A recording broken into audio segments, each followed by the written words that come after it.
અને મારે એવી રીતે કોલ આવ્યો હતો કે તમે અભી હાલ કે છોકરા લઈને નીકળી જાઓ કે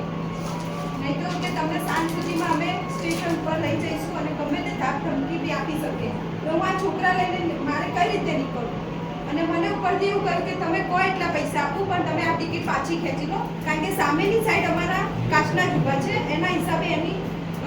બોર્ડ વધી જાય એના માટેથી મને એવું કહ્યું છે કે તમે આ ટિકિટ પાછી ખેંચી લો બસ આ ધમકીના છોકરાઓ લઈને મારે રખડવું પડે છે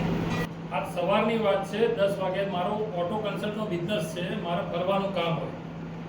આજ સવારથી 10 વાગ્યાથી હું નીકળ્યો એક કસ્ટમરની ગાડી લેવા માટે સવારથી ઓફિસે ટોળું આવીને બેઠું છે અને એટલું પ્રેશર કરે છે અને ધમકીઓ એટલી આપે છે અને કે તમને આ કેસમાં ફસાઈ દઈશું આ કેસમાં ફસાઈ દઈશું આવી ધમકીઓ આપે છે અને મને હાલ બી રિસન્ટલી મારે કંટાળીને ફોન મૂકી દેવા પડ્યા અને મેં સવારનું ખાધું નથી